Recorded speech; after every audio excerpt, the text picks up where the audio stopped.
Hello, everyone. Welcome back. This is my weekly news updates and opinion. In this episode, I'll be talking about New York City CHAZ, CHOP, occupation, whatever you want to call it, protest. more like, more like it's a graffiti party and a homeless encampment. It looks more like a um, homeless shelter than anything else. And so I'll be talking about that. Um, I'll kind of give you an idea of what I think is going to happen. Another thing I'll be talking about is the mindset, the um, the, the philosophy or the cause of both Antifa and BLM, the movement, the current movement, not how it originally started. I'm not going to delve into like the past, like 10 years ago or 30 years ago or 100 years ago. I'm just going to talk about the current mindset of the Antifa BLM movement, the AB movement for the most part. They're essentially one in the same movement, or they've been merged to become one in the same. And I'm going to separate them out because it's the movement itself is about segregation. These people are segregationists. They believe in equal, separate but equal, which we know it does not work because what ends up happening is one becomes more equal and the other becomes less equal. You know, we've seen it before. So the AB movement, Antifa BLM movement is, I'll try to give you the mindset and what kind of caused the whole movement or what's the mindset of the individual or groups and how it became to form this current movement that you're seeing right now. And then the last thing I'll talk about briefly is, or in length, depends, is Goya Foods. Goya Foods. Now, how did Goya Foods get become political? Well, the CEO and owner, it seems like a family-run business for the most part, Robert Unami, and I guess you could say he's white because his great grandfather came from Spain, and Spain is Europe, so technically they're white. Although they look pretty Hispanic to me, But Goya Foods, if you don't know, is a food canning company. I I bought beans. If you buy beans, you probably know Goya Foods. Another thing is nectar. Uh, what peach nectar, mango nectar, strawberry banana nectar. If you've consumed any of those, most likely you've Goya Foods. If you make your strawberry margaritas or daiquiris, you probably know them. They're well known here out in Texas. So those are things I'll be talking about. So let's begin with New York City CHAZ CHOP occupation. It it looks horrible. My gosh, I don't think it's gonna be as bad as the Seattle CHAZ or CHOP, mainly because of the heavy restrictions on guns. So you're not going to see any open carry. You're not going to see any armed patrol. It does seem like there still is a police presence over there. So they haven't, you know, completely, gotten rid of the police. There's still police there. So, but that small little park, like if you ever been to New York, which I have, I've been to New York. I've kind of gone there, on a trip. Everything is there's space is a very high commodity there. So that little park you see there, it's a very small area, and so it's not like a 6 block radius like in Seattle. So that's the first thing.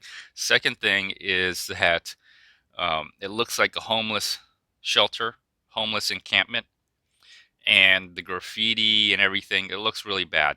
I think this is one of the situations where you're probably not going to get violence. I think these people in New York City saw Seattle and realized that guns and violence and the lawlessness over there is what was the demise of the CHAZ or CHOP in Seattle.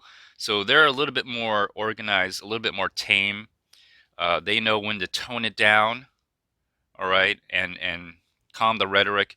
But there has been instances of confrontation. Maybe the most famous or most recent is the SUV that drove and ran over a bike, and I've seen videos of it. And really, when you're threatening to pop the tires and to you surrounding a car, um, it's very threatening. And that's the only confrontation they'll have, I think.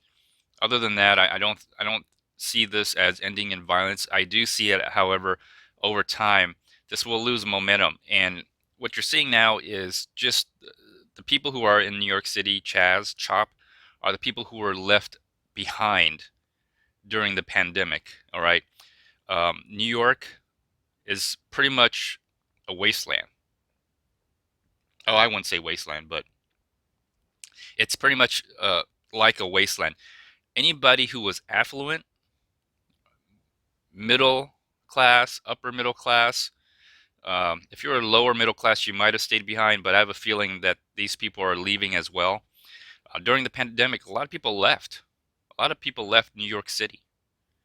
And now that they see the riot and looting, I don't think they're going to be coming back anytime soon. So the people you see in New York City are basically the people who have been left behind. And the people who have been left behind are low income, uneducated, okay, and probably disenfranchised for the most part. And because of the pandemic, they're probably unemployed. Um, there may be instances where they're not opening. They're not opening. They still are not allowing gatherings, except when you want to protest, of course, which I think protesting has been a major cause of the recent spike in coronavirus infections. So that's what's going on, and I think over time that it's just going to die out. I don't think it's going to be violent because there's not that many guns. Although the gun violence in New York City has spiked tremendously, but in general, I don't think you're going to see that type of violence with the New York City Chaz and Chop. But I think it's just going to dissipate over time because once the unemployment checks run out, which I think it will soon, um, once the unemployment, that extra income, the federal, that extra $600 runs out, and then the regular unemployment runs out, people are probably not going to waste their time with this effort anymore. That's just my opinion. Okay. All right. Next thing I'll talk is the Antifa mindset and BLM, the AB mindset. Okay. So I'll talk about Antifa first, and I'm just speaking in general. It's not exact. All right. I'm not going to get into like specifics. I'm just speaking in broad general terms. So people who are involved in this Antifa movement, okay, there's no really Antifa organization, but the movement itself, I think, is a result of, um, let me see, overeducated workforce, all right,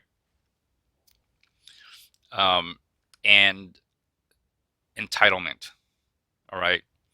Um, I think people who are involved in Antifa are typically white, middle class to upper class. Not always, but in general, that's kind of what I'm noticing. And these group of people, both men and women, white in general, they are in heavy debt. They have gone to college, and now they can't find a job that will pay off the debt. Not enough, anyway. So that's one of the reasons why they feel oppressed, because they've gotten themselves into debt, and now they can't find the job that they thought that they were going to get, mainly because of oversupply of college educated people graduating every year. And on top of that, year over year, it increases. And on top of that, because the amount of people that are going to college and they're getting student loans, the loans themselves are getting bigger and bigger. So they're right off the bat, they're already in a hole. So that's where they feel, I think, capitalism has failed them because they've dug themselves into a hole. So most of these issues that I'm talking about are mainly self-inflicted by these individuals, okay?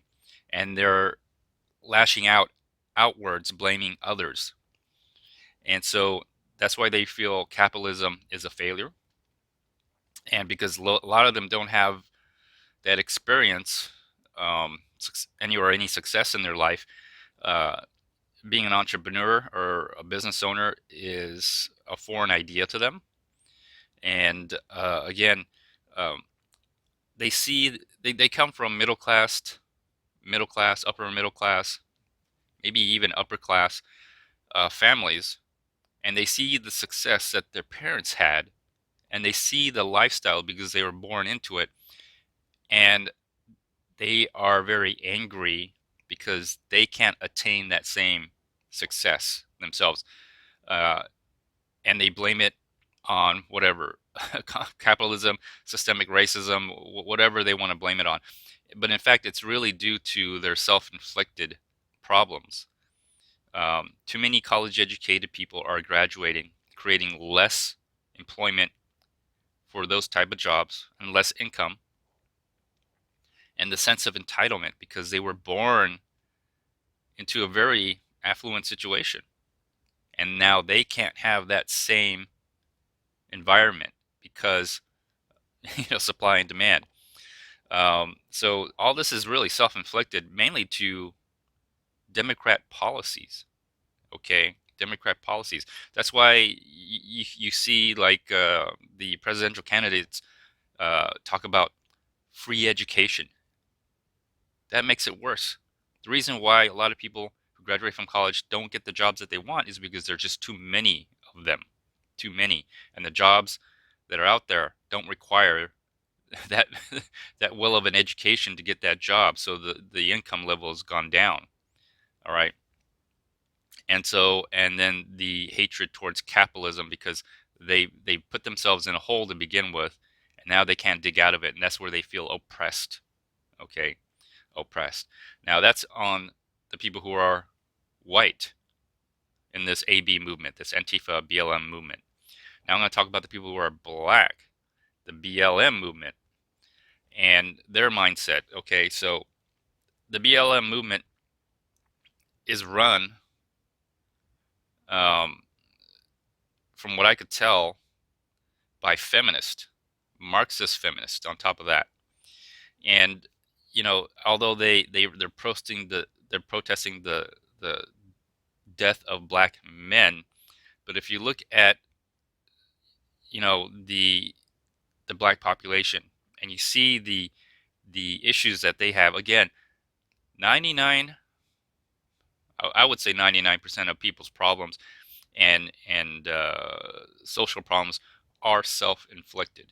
Okay, um, you'll be surprised how often you sabotage your own life versus someone else sabotaging your life. But because of that belief, right, that someone's oppressing you, and that's why you're in that situation, not realizing that you actually are your own cause of your own oppression. But if you look at the structure, the family structure, you'll notice that the father is missing most of the time. Not all the time, but most of the time. And mainly it has to do with several things. If you look at the community, you'll notice that a lot of black people live in ghettos. Not all, but if you look at the proportion of the population, low income areas, you have immigrants, black people, low income people usually live out in the ghettos.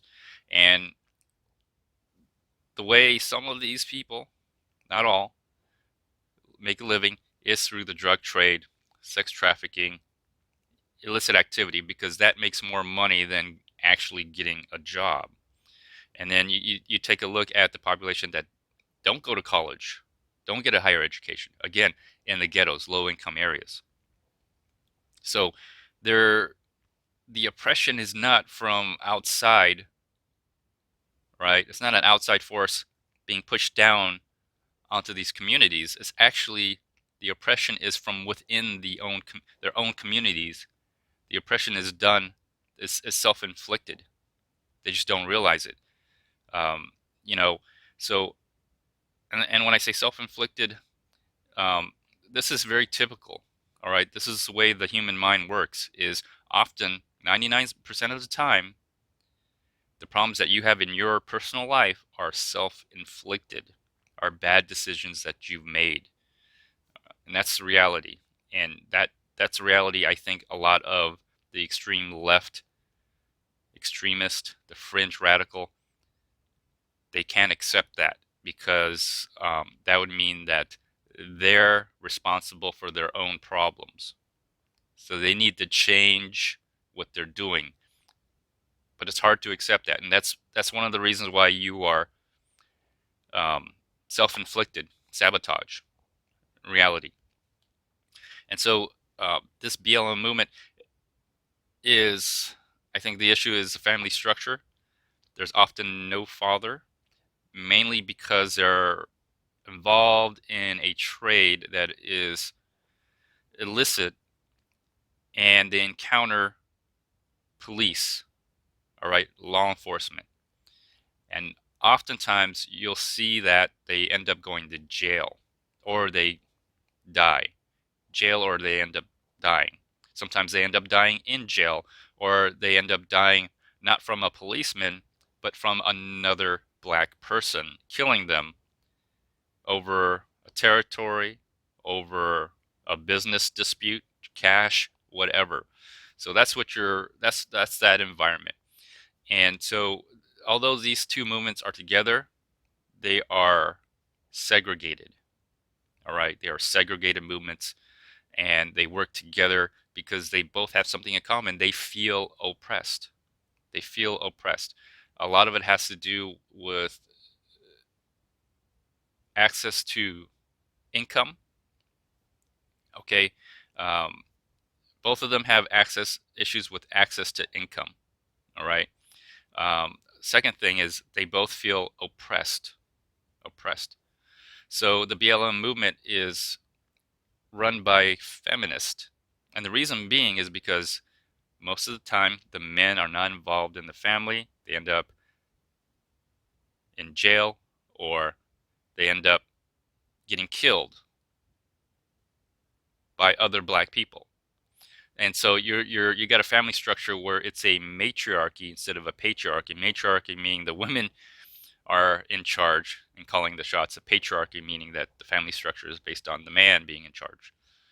So you have a matriarchy in the BLM movement, and that's not due to the fact that there's someone oppressing, you know, oppressing uh, these group of people to have a matriarchy. It's because it's from within. It is self-inflicted, and so that's the mindset of Antifa and BLM.